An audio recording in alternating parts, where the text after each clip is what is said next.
Episode 6, The Heirs of Angkor, The Rise of Burma and Siam. In the last episode, we witnessed the long twilight and tragic fall of the Angkor Empire. As the city of the gods faded into legend, a colossal power vacuum opened up on the Southeast Asian mainland. History asks the question, who would be the successor? Who would fill the void left by the great Khmer Empire? The answer came from two directions.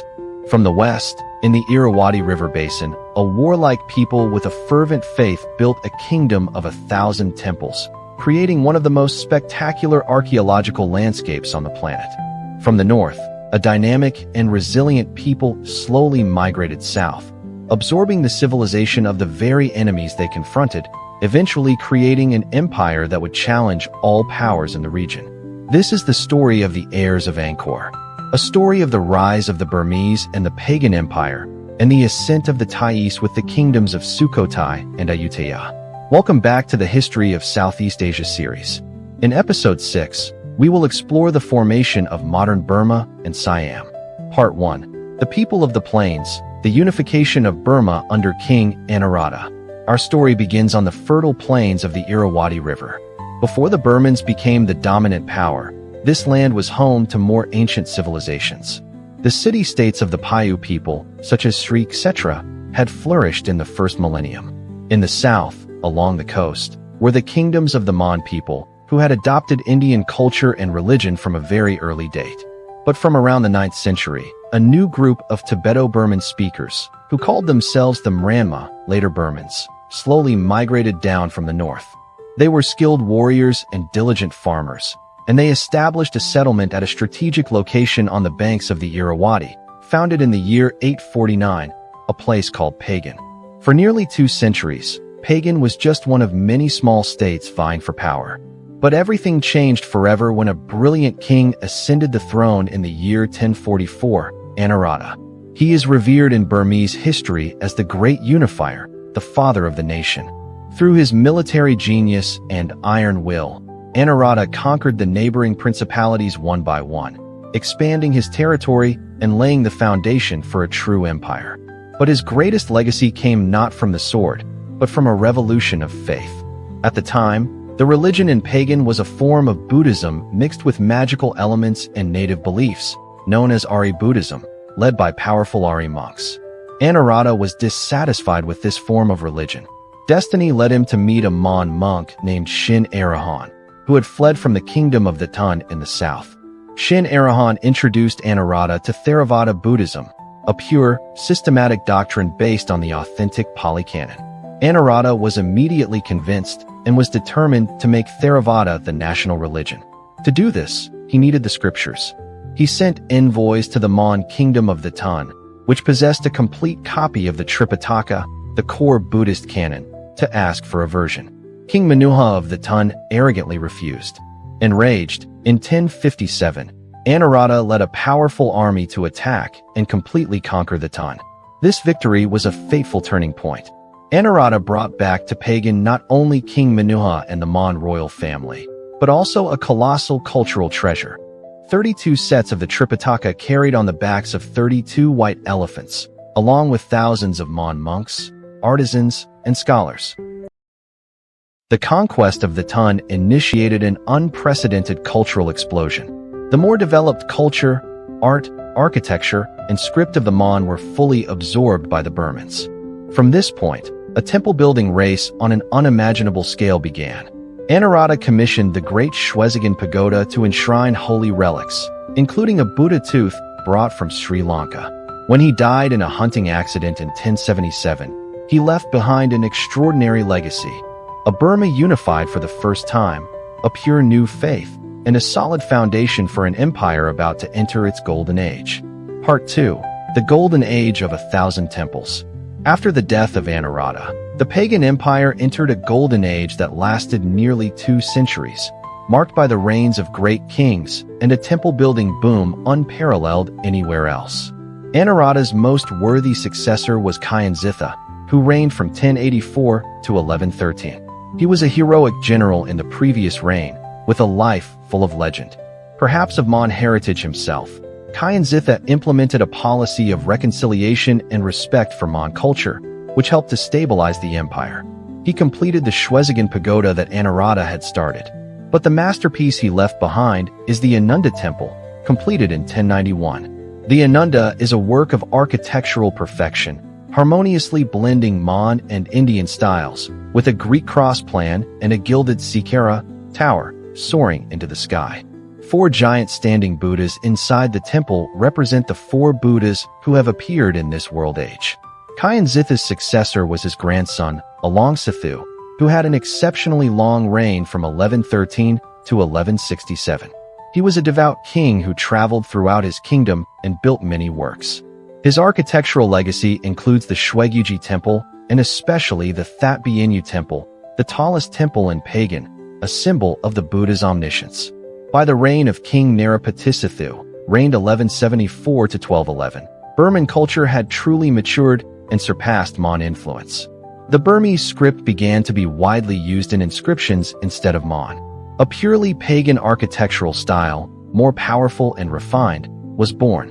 For 250 years, from the time of Anawrahta to the end of the 13th century, the kings, queens, officials, and wealthy citizens of Pagan built over 10,000 religious monuments in an area of just 40 square miles. These monuments included solid stupas to enshrine relics, and hollow gu temples where devotees could enter to worship and admire the Buddha statues and exquisite frescoes depicting his past lives, the Jataka tales.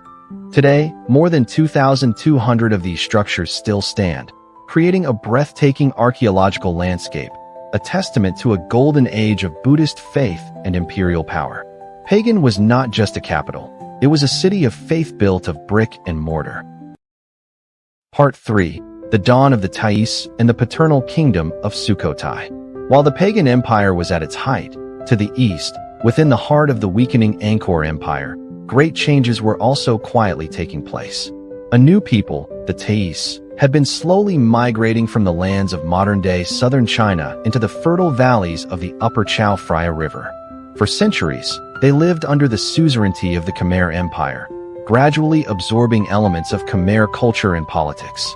By the early 13th century, as Angkor weakened, Thai chieftains began to rebel, and in the year 1238, a pivotal event occurred.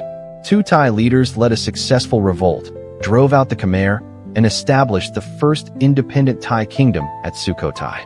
Sukhothai, meaning dawn of happiness, grew quickly, but its most glorious period is associated with a great king, Ramkhamhaeng, who reigned from approximately 1279 to 1298.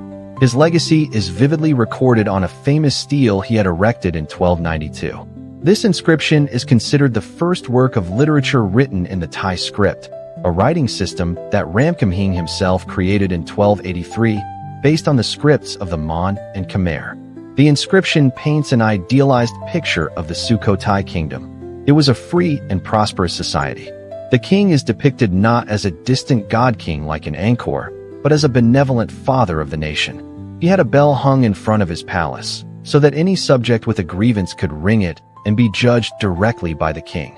The inscription reads, "In the time of King Ramkhamhaeng, this land of Sukhothai is thriving. There are fish in the water and rice in the fields. Whoever wants to trade in elephants, so trades. Whoever wants to trade in horses, so trades."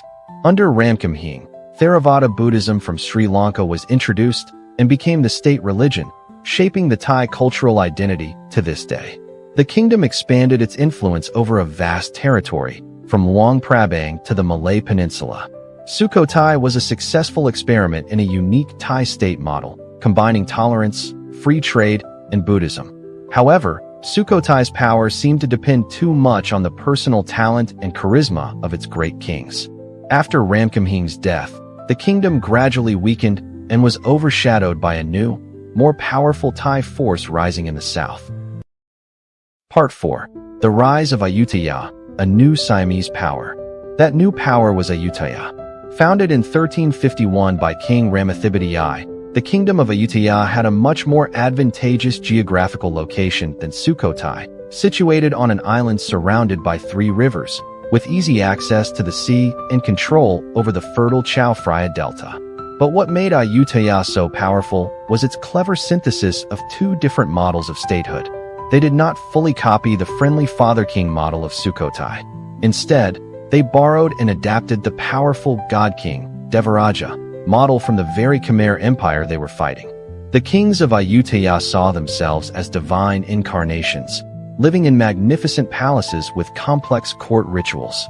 They built a bureaucratic and highly organized administrative and legal system based on Khmer foundations. They also promulgated formal law codes based on the Hindu Dharmasastra. The combination of the Khmer ideology of power and the military strength of the Thais created an exceptionally effective state. Ayutthaya expanded rapidly. They gradually subdued and annexed the Sukhothai kingdom to the north. And they began a centuries-long war with their greatest enemy to the east, the declining Angkor Empire. The confrontation between Ayutthaya and Angkor would decide the fate of the entire Southeast Asian mainland. Part 5. A Tale of Two Falls. The Mongols and Pagan and the Thais in Angkor. While the Thais were rising, to the west, the glorious Pagan Empire was facing serious problems from within and without. Internally, their very piety was weakening the empire. The donation of vast, tax-exempt lands to Buddhist monasteries had drained the state's revenues. And then, an unstoppable threat appeared from the north. In the second half of the 13th century, the mighty Mongol Empire of Kublai Khan, after conquering China, began demanding submission from neighboring kingdoms. The last king of Pagan, Anawrahta, reigned 1256 to 1287. An arrogant king known as the one who fled from the Chinese, flatly refused and even executed the Mongol envoys. The Mongols' revenge was inevitable.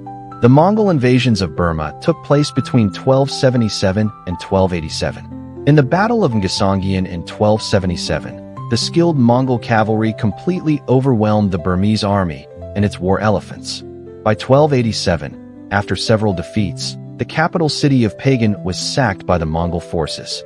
King Anawrahta fled and was later assassinated by his own son. The Pagan Empire, already weakened from within, completely collapsed under the hooves of the Mongol horses. The kingdom fragmented into many smaller Shan, Mon, and Burman states. The great era of temple building was over. The collapse of Pagan indirectly allowed Ayutthaya to rise without hindrance. Now, Ayutthaya could focus its full strength on the confrontation with Angkor. After decades of war, with attacks and counterattacks from both sides, Ayutthaya grew stronger while Angkor became more exhausted. And finally, the fateful moment arrived. In the year 1431, after a long siege, the Ayutthayan army captured and brutally sacked the capital, Angkor Thom.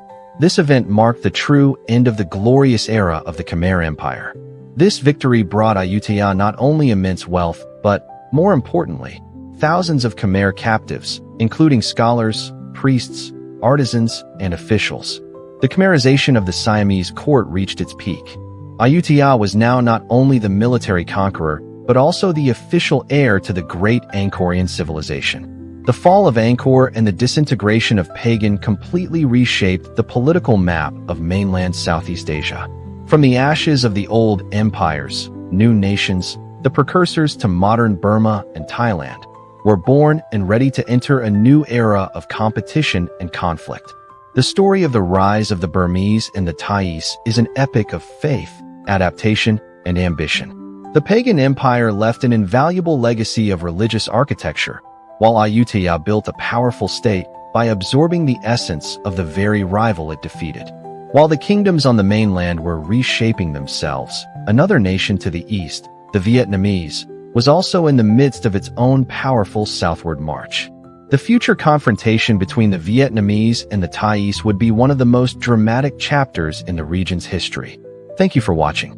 Goodbye and see you in the next episode of the History of Southeast Asia series.